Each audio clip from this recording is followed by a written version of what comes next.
What is up, guys? Heather Hooker here with the Fit Mom Tribe, and I'm talking about something that I get asked about a lot, and that is how to set your macros for weight loss on the keto diet. So I have some notes.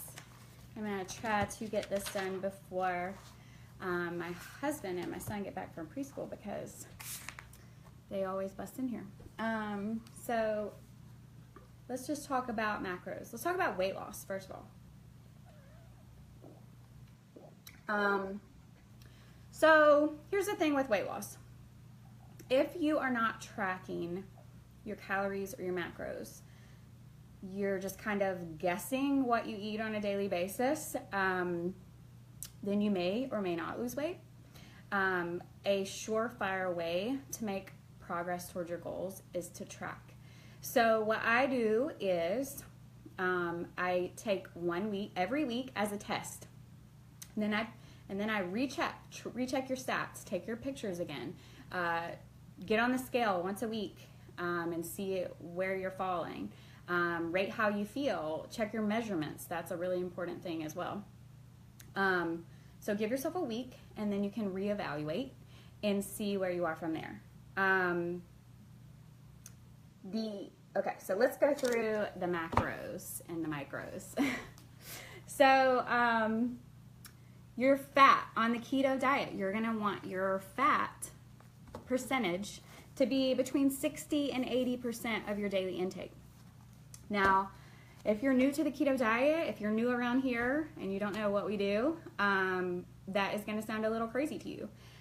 Once you transition to this keto lifestyle, you're gonna see how easily you can achieve that percentage just by adding in some healthy fats. Add in some extra avocado, add in some extra guacamole, swap your turkey bacon for the real thing, swap your turkey burgers for real ground beef, the good stuff.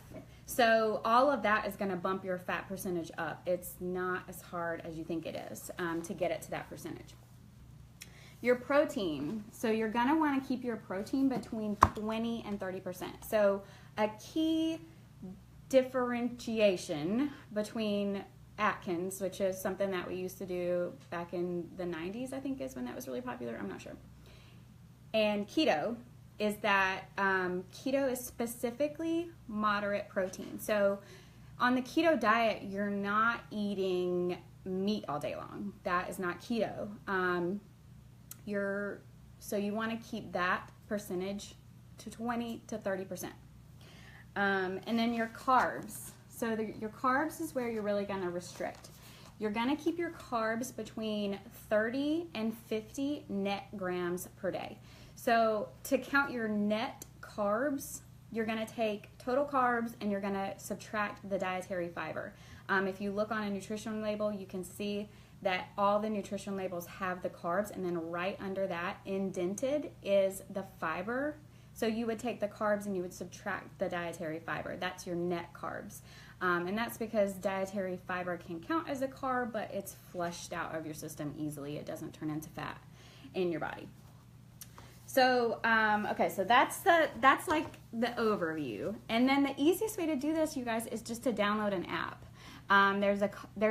There's a lot of them. It doesn't really matter which one you use. Two that I can recommend are, the first one is called Carb Manager. That one is very simple. You plug in your stats, you plug in your goals, and it will spit out your macros. So if you like simple, if you like things that you don't need to be overwhelmed, you don't want a ton of information, you just want to know what you need to do every day and you want to get it started, download the Carb Manager app. If you like a lot of information, if you want to know everything and you want recipes and you want to be reading articles and you want to be doing more research on the ketogenic diet and you have time to play around because it's not as user-friendly, because there's more information, there's one called the Keto Diet. It looks like a yin-yang symbol, and the bottom of the yin-yang is a fish. That is a really great one, but it's very detailed and it's a little more, it takes a little more work to kind of set it up and track your stuff. It's I wouldn't call it a simple app. Now, I think Carb Manager is free. If it's not, you know, apps are like $2 or $3. The keto diet version that I have with all the stuff, and it has tons of recipes and all this stuff on it, is a paid version. So again, like $3, $4, $5 maybe for an app. But yeah, so download an app, plug in your stats, give it a week, track every day, give it a week, and then see where you are, assess. And then you can always, you know, adjust up or down. I want to lose a little bit slower. I want to lose a little bit faster. If you are having a hard time sticking to your calorie goal and your macro goal for the day, then you might be trying to be a little too aggressive, because you don't want to crash diet and then, you know, bottom out and then gain it all back. So slow and steady wins the race.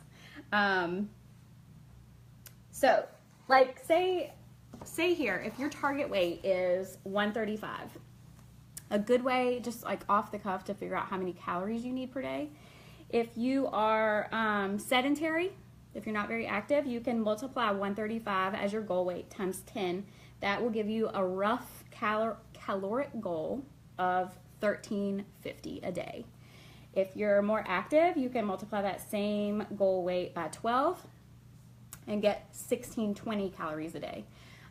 So that's kind of like an easy way off the top of your head to see what you should be eating every day. And then I also want to talk for a second, since we talked about macros, I want to also talk about micros.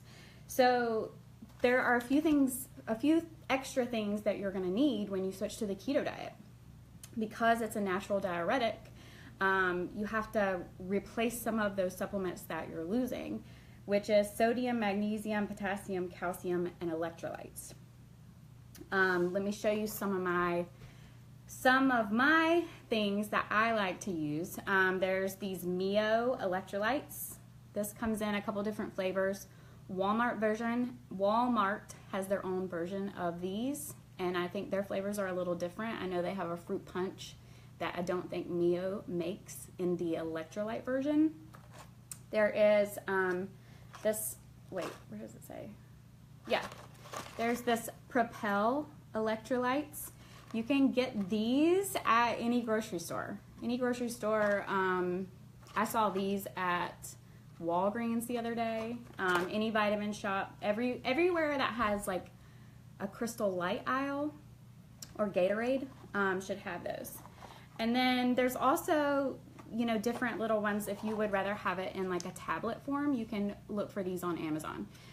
The ones that I have been using are called Medilite, and they come in these little packets. There's 2 little capsules in here, and this is just electrolytes. This is like drinking Gatorade Zero, which is hard to find. If you can find Gatorade Zero, that's another good option.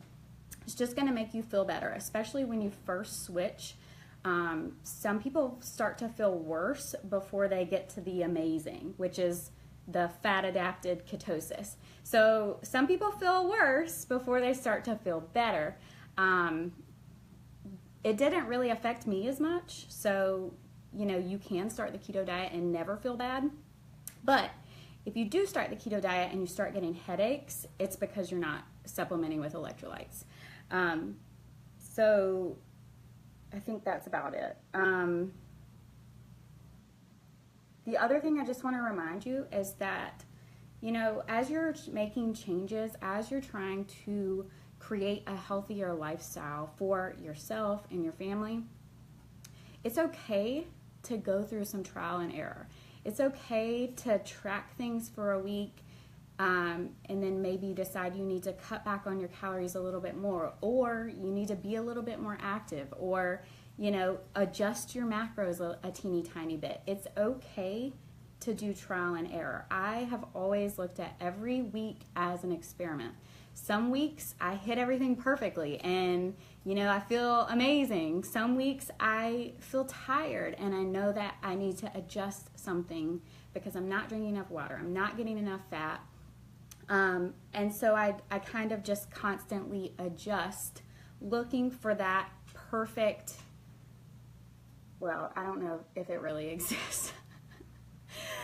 I don't think perfect exists, but you know, the end goal is to feel good, to have energy, to, you know, be in a good mood, to not be hungry, and for your clothes to fit. So trial and error is okay.